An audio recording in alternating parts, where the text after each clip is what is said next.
All right, here we go. So, name of my talk today, get your game out of my movie, narrative design in Mass Effect 2. So, I want to talk about the title, because actually a lot of people have been asking me about this, and what it kind of means. And really, for a Bioware game, we really don't differentiate between game and story. They're pretty much the same thing. We start with story and we add gameplay, but really they're symbiont to each other. We don't really differentiate between the two. And really, I think the title itself kind of just encapsulates what we believe the rest of the industry is really struggling with right now, which is the fact that, we have story and we have gameplay, but we're really trying to merge them. So what this presentation is going to be about is how we solve those issues for Mass Effect 2. So who's this guy talking to you? Well, my name is Armando Troisi. I'm the lead cinematic designer on the Mass Effect franchise. I've been with the team for about 4.5 years now, and I've been running what we call the cinematic design department. And cinematic design is really kind of an odd thing. It doesn't really exist in a lot of places. And we just sorry, Frank. So, yeah, that would be a good one for later on. So what is cinematic design? Well, we're narrative designers first, and we're cinematic artists second. And what we really deal with is the how of interactive storytelling and the how of interactive narrative. We provide the writers with the tools and the processes to create the interactive conversations that are in the game. And when we talk about the interactive conversations, we're really talking about the main way that we're communicating with the player. It is the main device in which we get story to the player and have them understand what the intent of the writer and the rest of the narrative design team is doing. So really, what are we talking about here today? Well, we're going to talk about a couple of things. First thing is story perspective. And if there's any writers out there, they understand that story perspective is a very powerful thing. And it even gets even more complicated once you add the player to the mix of protagonist and antagonist. And we're going to be addressing some of those issues that we encountered in the many role-playing games that we've made at Bioware. The second is the agreement. And the agreement is really the rules in which we deal with interactivity in the cinematic space and how we apply those rules to what we're trying to achieve with the role-playing experience. And, we all know them, don't know if we all love them, but QuickTime events. We've added QuickTime events to conversations in Mass Effect, and we're going to go through kind of what the process was in designing those and making sure that they're part of this agreement. They fit into our narrative design structure. And we're going to have some Q&A at the end of this, so you can ask me all types of great questions. So firstly, a Bioware game is composed of what we call the pillars of design. And really, they're story, exploration, progression, and gameplay. So we have this concept of activity chaining, which happens between these 4 different quadrants of the player experience. And the one we're going to be concentrating on today is story. But that's not to mean that the other parts don't have story, like they obviously do. But in terms of referencing and framing this discussion today, we're going to be talking about this interactive cinematic space. And this is our product. This is the conversation system that hopefully a lot of you got to play. And we're going to be talking about the mechanics behind story and how we navigated the minefield of different player choice and agency. So firstly, let's try to define what we call a conversation. And the first thing that I think of really is that it's a narrative tool. It's a way for us to communicate with the player. And there's lots of narrative tools that we use. We use ambient dialogue, we use video screens, we use codexes, we use a myriad of techniques to communicate. But this is our primary narrative tool. And secondly, it's a game system. It is a massive thing that we develop at Bioware. And it allows us to coordinate the content from disciplines like art and writing and animation and level design and bring it all together and to make these great interactions. And it's also a philosophy. When we talk about conversation at Bioware, we're talking about this character interaction, this emotional storytelling that we're really trying to achieve. So this is something we're always working on, always trying to evolve. And this is the scary part of a Bioware game. This is the conversation tree. And I know a lot of people have a lot of opinions about conversation trees and whether or not they're a good way to do interactive narrative and interactive dialogue. But it really works for us. We really have spent many, many years refining this particular way of communicating with the player. And it's the one thing that's very common to all Bioware games. We all use this basic technology. Everything from Baldur's Gate to the new MMO uses this technology and this design principle. But if you look very closely and very deeply into this crazy web, you'll notice that there's one thing that's inherent to what we're trying to achieve, and it's the idea of choice. And choice in cinematics is something we take really seriously at Bioware. And it's the culmination of all the animations, the cameras, the scripting, the dialogue, the VO, and we bring it all together. And what we're trying to do is just really make sure that the player understands, hey, you know what? This is your story. This story doesn't belong to the writers. This story belongs to the players. And we really try to imbue everything we do with that kind of sensibility. So in order to frame this discussion, we're going to be talking about perspective. And when we talk about perspective, we're talking about a couple of different things. We're talking about the point of view in which the player interacts with the story. And in Bioware games, it really comes down to two different types of categories. One is subjective and one is objective. So subjective, we have a huge history of doing these types of games, and I'm sure you can recognize a lot of them up there. What a subjective game is a traditional role-playing, computer role-playing experience. It's the one that we've all known for many, many years, where you are the avatar or the playing character. Dialogue responses that you make are verbatim. There's no interpretation. What you say is what your player says. There's uninterrupted agency, which means that my character doesn't act without me actually telling him what to do. He doesn't act on his own. There's always a level of choice that happens moment to moment between me and my avatar. And it's really great. It allows us to quickly empathize with the avatar in order to get into his head. And this is really the design of, this is you. This is not someone else. This is you playing the game.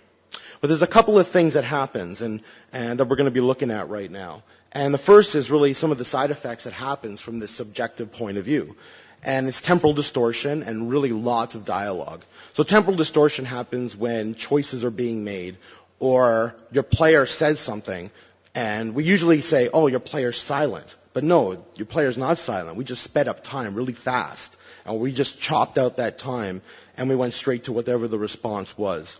And really what happens is, in that type of situation, the NPC has to hold up a lot of the dialogue on their own. So there's a lot more exposition needs to happen. So we're going to take a look at a clip here from Knights of the Old Republic, in which we use this subjective storytelling technique. Back again? Is there something old Garuk can do for you? Or did you just come to chat with a lonely old man? So once again, this is the distortion that happens when you're making a choice. My mind isn't as sharp as it used to be. That's why I'm giving up the gambler's life. But I think I can still manage to answer some simple questions.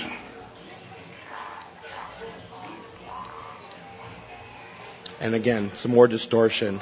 When you make a choice, we're saying time has stopped at this point, and you are now contemplating your next choice. So, and forgive me for the choppy video. I'm running this thing off my little laptop here, so just forgive me for that, please. So here we go. Now we get into the objective story, and this is kind of what some of our newer titles are doing, especially for the Mass Effect franchise, and it actually brings along a lot of new challenges. So when we talk about objective story, it's really counter to the traditional role-playing model. You are not the avatar. So when people say that, they get kind of weirded out because they're like, Shepard's me. But you're not. No, it's really not. And I'm going to explain why most people feel that way about Shepard. But you are not Shepard. Shepard has his own motivations. He has his own voice. He's an actual character. He's more akin to Kratos than anything like on Dragon Age or any of the other titles. So Avatar has his own voice and motivations. The player is now voyeuristic to the whole experience. And this is when we get into what we call the interactive movie model, where you're very objective to what's happening, and you're kind of watching things and then trying to control it through your choice.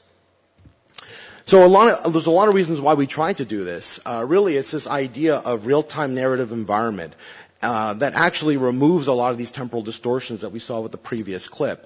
And the temporal distortions being when you make a choice or you're waiting for a choice.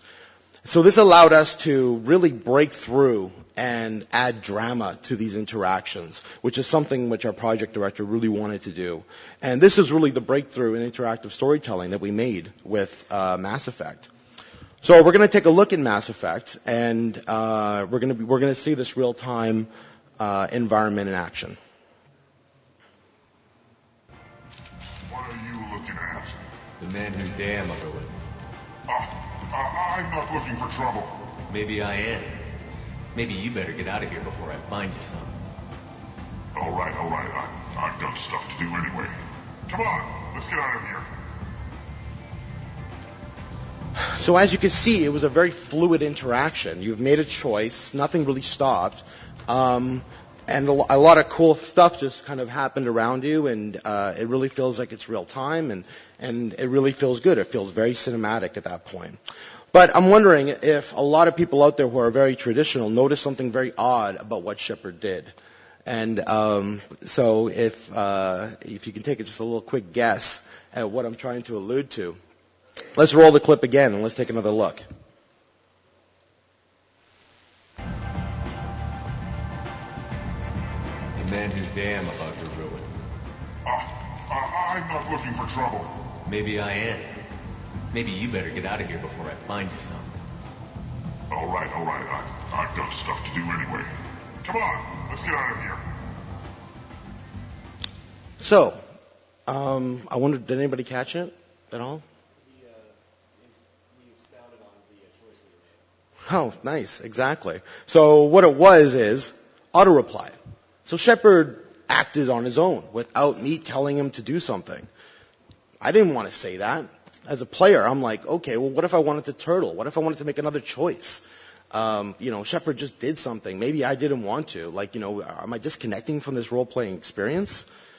My agency has just been interrupted. What's going on here? Was it lack of choice? Was it an anti-role-playing design? And really, with so many of these traditional rules broken, why is Mass Effect such a successful RPG experience?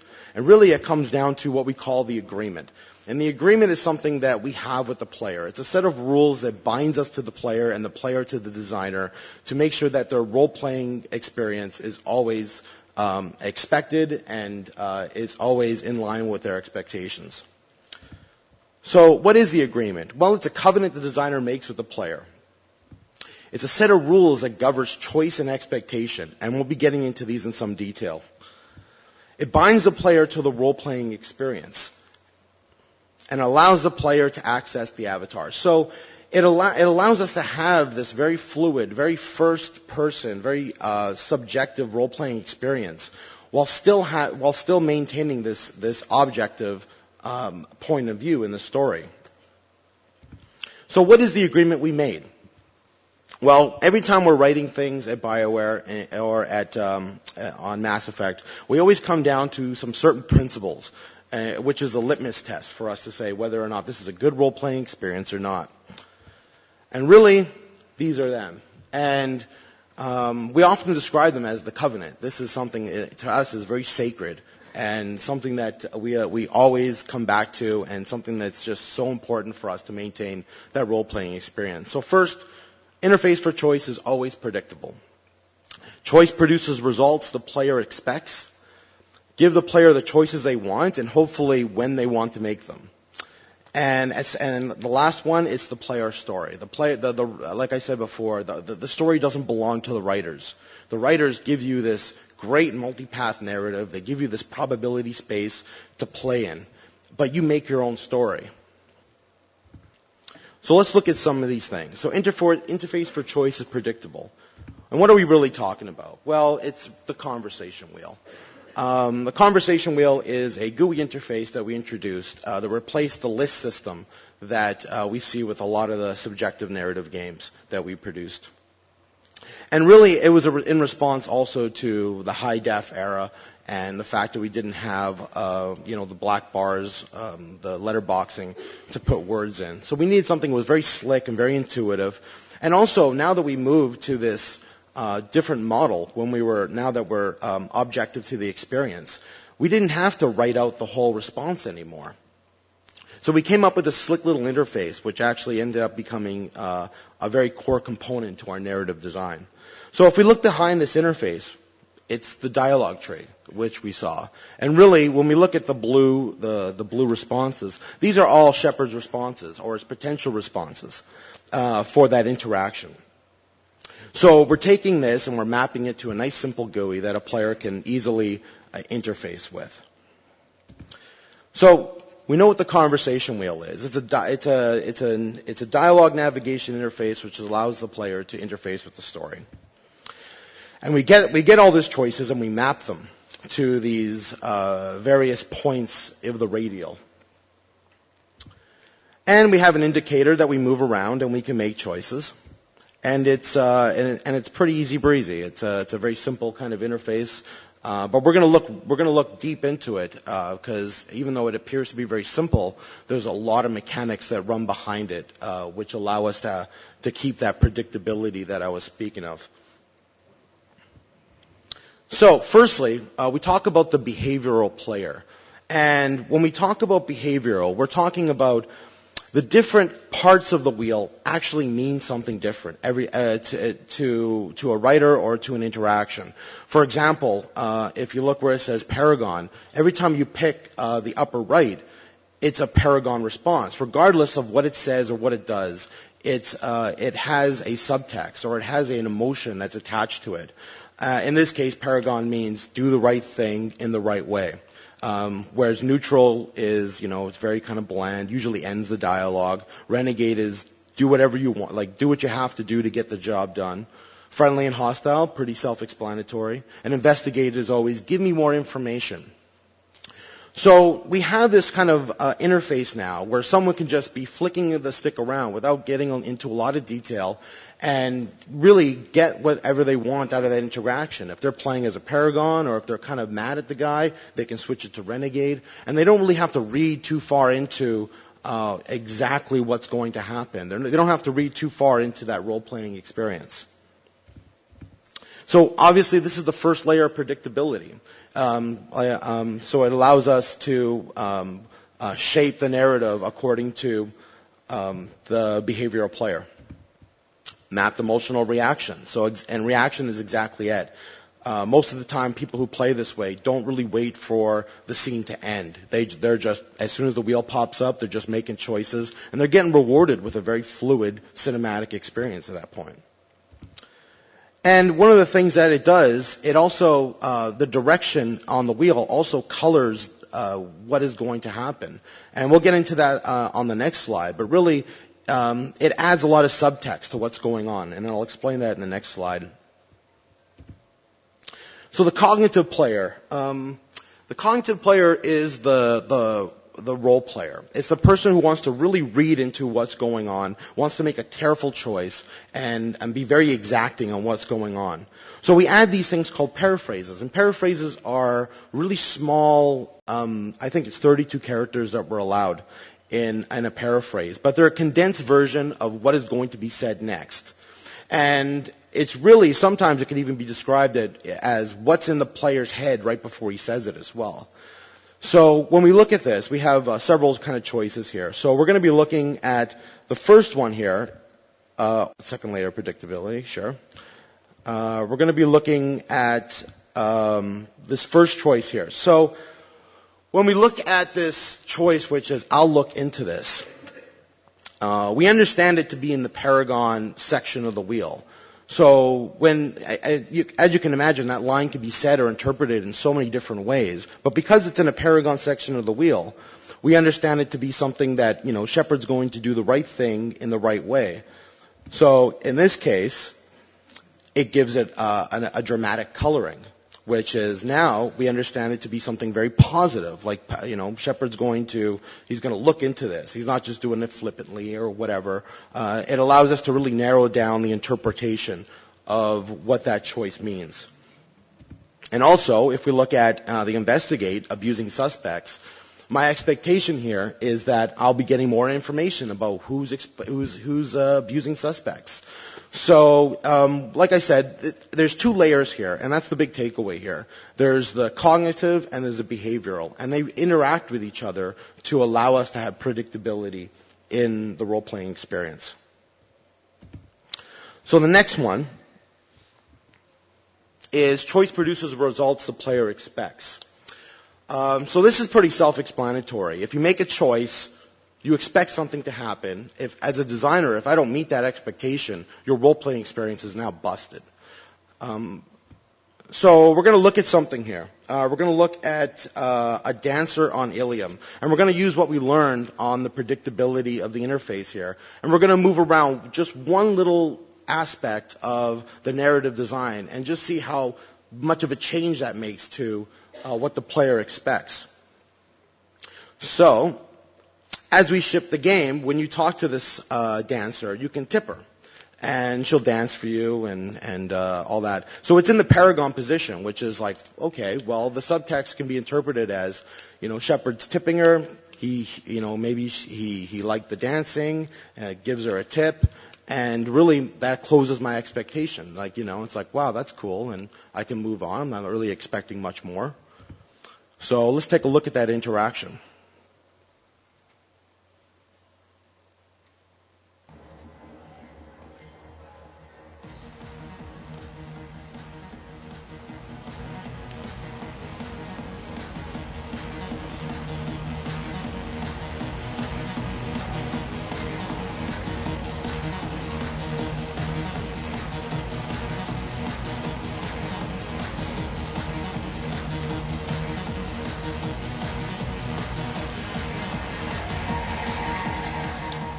So at that point, the player's like, oh, okay, that's cool. It's a very light interaction. It just happens at one of the clubs, and okay, that's fine.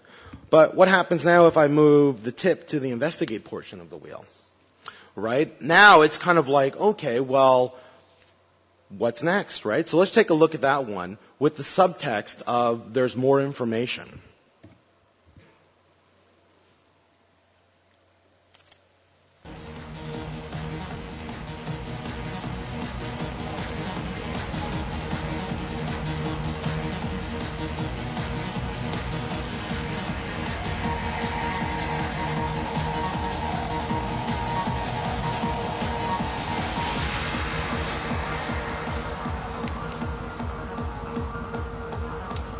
So as you can see, nothing happened. Like, I made a choice and I got kicked out back to the first choice, and nothing really occurred, right? So really, I'm at this point, the player could feel really cheated with this interaction. Going, okay, well, do I have to keep tipping her for a plot to open up?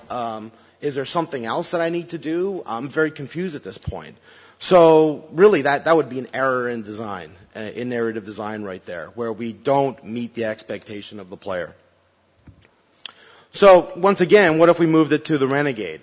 Well, use your imagination. It could be pretty much anything at that point. But, as you can see, by just changing positions on the wheel, we're adding subtext to just a word that says tip. And we're adding that predictability to the interface, and we're trying to meet expectation whenever possible. So the last one, or third, I should say, there's one more after this, is give the player choices they want. Now, and I often preface this with when they want to make them, which is also very important. So one of the things that we're going to be looking at here is another video clip. And this video clip is of an interrogation sequence that happens. Now, Shepard's interrogating somebody. So, if I'm a player and Shepard's interrogating somebody, I expect Shepard might get rough with them. So as a designer, if I don't put that interaction in, I'm not meeting someone's expectations of what an interrogation should be. So that's exactly what we did with some interrupts with this interaction. I want to see my advocate. Your advocate hasn't arrived. We're trying to find him. I'm not saying a damn word until he's here. You two are in way over here. Pay attention, Mr. Kellum. That wasn't a good idea, kid. That is going to cost you. Control your temper. We want him to talk. Sorry. My associate gets a little excited during interrogations. Hit me again, asshole. Every punch is another credit in my pocket. Works for me. No! Do you know what I'll do to you when I get out of here? Keep it up, tough guy. You'll leave in a bag. Go to hell. I think female Shepard rocks, by the way. Yeah. So what happened there? So the VO and the situation all kind of supported and focused the player to have this interaction, which allowed them to hit them. So, while he's saying it, and you're like, wow, this guy really sucks. Like, God, I wish I could hit him. And bang, that thing pops up. And you're like, that's fantastic. I really feel like I wanted to make that choice, and there it was. Other kind of examples of that would have been on the game when Tally's dad's kind of dead there. Spoiler alert. And she's crying, and most players are like, wow, I wish I could just hug her. And then the interrupt comes up, and then you can hug her, and it closes that loop on expectation, and you feel really great and good about that interaction. So we're going to look at the opposite now, where, maybe things don't go good. Like, there's a lot of stuff in this game, right? So we're going to look at somewhere where choices are kind of weird and kind of didn't work. So in this one, we're going to look at a shopkeeper on the Citadel. Good day, my friends. Welcome to the Citadel. So we're given a choice, which is like accused of classism. And it's just like, okay, well, there was no setup. I have no idea. She just said welcome. So let's just see what happens if I press this button. For a bunch of cheap touristy crap, your prices are pretty high. I am sorry you feel that way. There are many stores on the Citadel. Perhaps another would be more in your price range. So you're saying I'm poor? Just because I'm not as well off as you doesn't mean you can hold yourself above me. What? No, Hey, everyone! This store discriminates against the poor. Please, calm down. As an apology, I'll let you have my station employee discount. Is that acceptable? Well, all right. But you still hurt my feelings. Please, enjoy your shopping experience. So,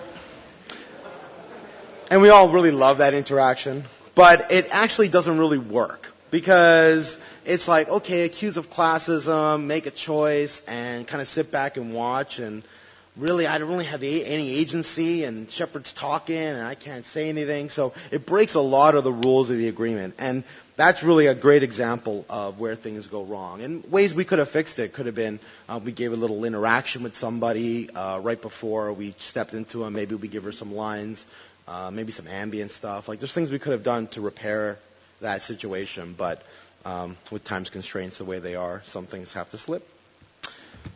So really, we have these two ideas of choices you want and results you expect. And really, it really is a cycle that happens when we're dealing with this objective narrative. So when we talk about choices you want and results you expect, and that's always being constantly reinforced as you're playing, we get what you call role-playing flow.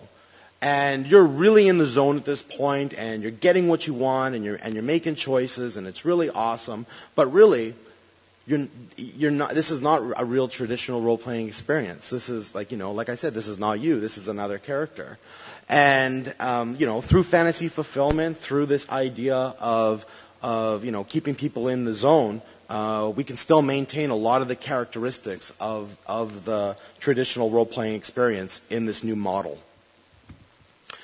So one of the other ones that we got here is it's the player story. And this is something that we really take seriously at Bioware. And you know what? Sometimes it backfires on us. Like, you get into a lot of situations when it's like, wow, you're ready to go to endgame and everything's really awesome and you got your love interest and it's really good. but then you stop by the Citadel, buy fish, right? It's just, it's this idea of absurdity that can happen in the narrative. And if you ask writers and traditional cinematic artists, they all go kind of crazy and they're like, no, but drama and this and that and the other. But it's all emergent. It's the idea that you can do whatever you want. You're building your story. It's unique to you. And that's what we're really trying to push with Bioware. So let's talk about the player story for a second. And kind of one of the biggest things that we did with the sequel, and what we're planning to do with Mass Effect 3 as well, is this idea of importing your save game. And this is something which was obviously very technical to try to do on a number of levels, but it really illustrates our commitment to making sure that the actual whole story is yours. You know, this is something which is unique to you, and then you can tell your friends and compare notes and go, wow, you know, like I had this experience and that experience, and it really just becomes about you at that point. So what is it? It's your continuing story for Mass Effect. It allows us to get some plot threads and bring them forward, and it really is the uber feature of the Mass Effect universe. We are story-driven games. BioWare's committed to making the best story-driven games in the world. So features like this really fall in line with what we're trying to achieve. So how much actually came across? And, you know, I see a lot of things in the blogosphere and the rest about it not being, you know, there's not enough choice, not enough things came across. But in reality, we had 700 different hooks that came across from ME1 to ME2 that changed the narrative based on choice you had from the first one. And what we found, really, is it's the small things that matter. It's the small things that make it your story. Obviously, with the second title, it's really hard to branch the narrative in some gigantic way. It's, you know, scope gets out of control, and it's just not practical to do. But what can we do? Well, you know, how can we make this your personal story? So I'm going to show you some examples of things, just real small things. And if you can imagine the next thing kind of, you know, multiplied by 700, you can get an idea of what we've been trying to accomplish with this particular feature.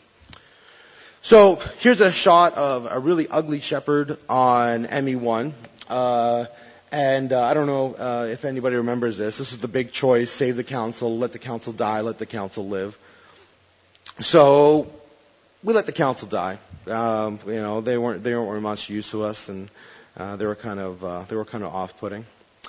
So we're going to take that choice and we're going to bring it forward to Mass Effect 2 and give you some examples of things we did with that. So we have these advertising kiosks on the Citadel, and excuse me, they did allow us to do some really cool things. And what we're going to see here is a movie that someone made of your exploits on the Citadel from Mass Effect 1. And there's a lot of things that change about that movie based on your choices and actions on the first one. So we're going to take a look at The Council is Dead.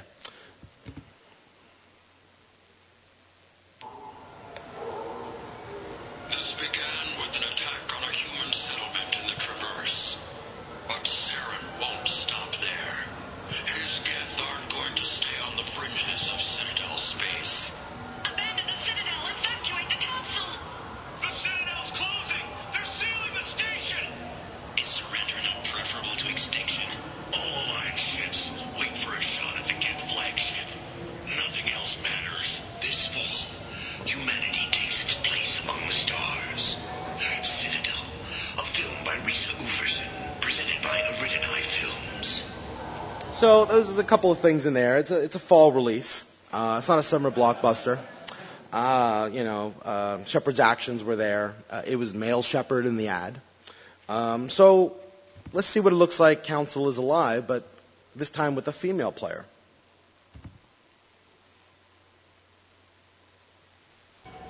This began with an attack on a human settlement in the Traverse. But Saren won't stop there. His Geth aren't going to stay on the fringes of Citadel space. Abandon the Citadel. Evacuate the council. The Citadel's closing! They're sealing the station! Is surrender not preferable to extinction? Commander, we're picking up reinforcements. It's the Alliance. This summer, humanity earned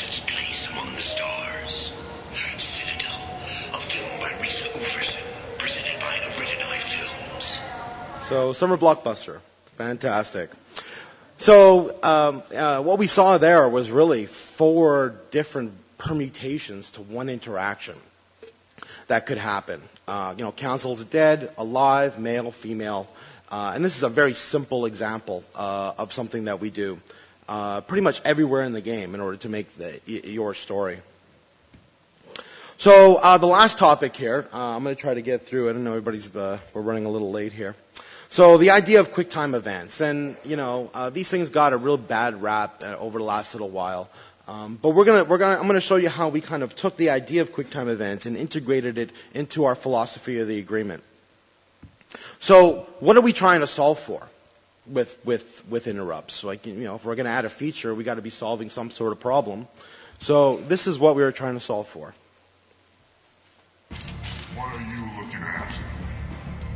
So, okay. Sure. I'm looking at somebody. Okay, this is getting uncomfortable. The man is damn about to ruin. I'm not looking for trouble. So, we still have problems with temporal distortion. And really, it's a side effect of adding interactivity into the cinematic space. So the idea of QuickTime events were really this idea of adding these interrupts, or these very visceral QuickTime events that would allow the player to take control of situations and really allow them to steer the narrative in a real-time way. So this is our first sort of foray into the real-time character interaction side of design. So when we talk about interrupts, we're talking about a couple of things. We have these renegade interrupts, we have paragon interrupts, but we never have both on the screen at once. And it was one of the design philosophies we had is the fact that making a choice, and because we had to make these very binary. We found that giving people too much choice in this real-time space confused a lot of people. It was just too much. So really, we just ended up making it one choice or the other. This moment was either renegade or paragon.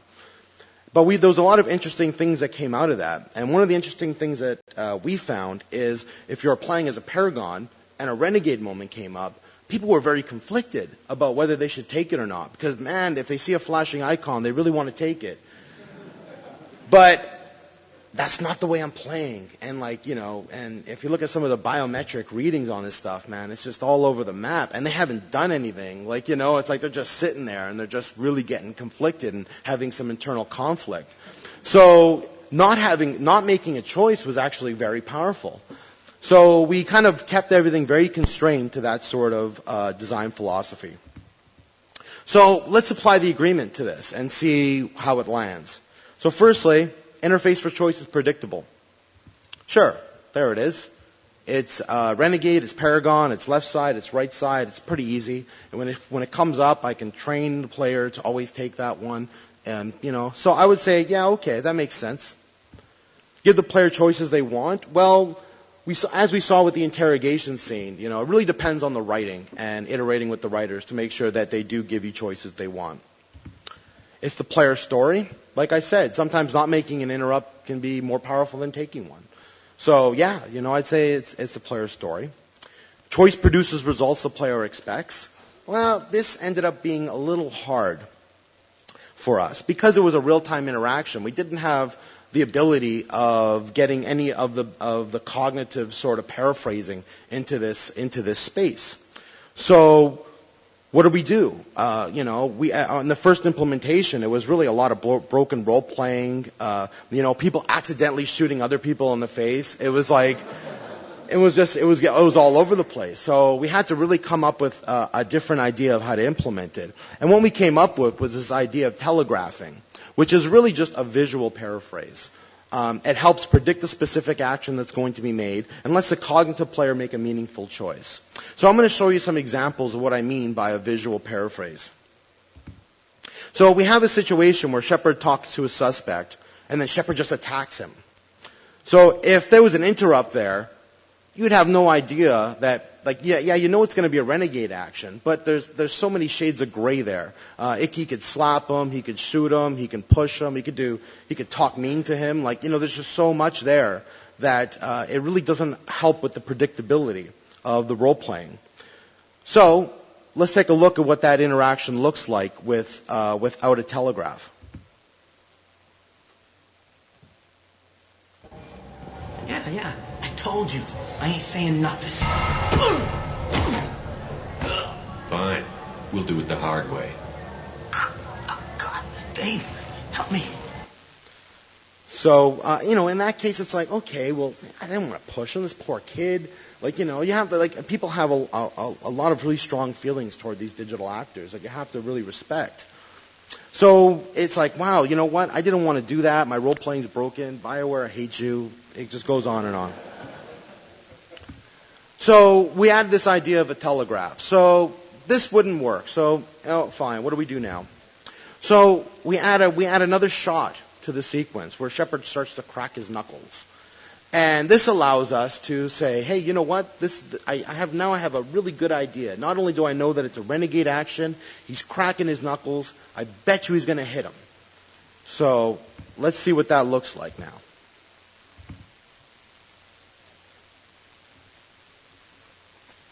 But you can for me. You gave another drill instructions for an assassination. Who's the target? I don't know. I didn't ask. Because the people I work for? We don't have time for this. God, Dave. So the cinematic designer there very cleverly just put a small little knuckle crack animation, which now made the role-playing experience what people expect. So we would consider that very successful.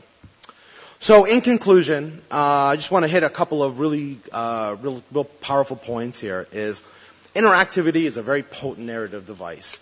And putting activity into cinematics is something we should all be looking at. Really, the idea of the linear cinematic has been around for a long, long time and hasn't really changed much. Yes, we get into facial mocap and a lot of the crazy stuff to make the fidelity up, but we're forgetting these are game systems, and what they do really well is be interactive. The other is perspective is powerful, so making sure that when you start writing your game, you choose your perspective very wisely and discover your agreement, and whenever you can, stick with it. Thank you very much.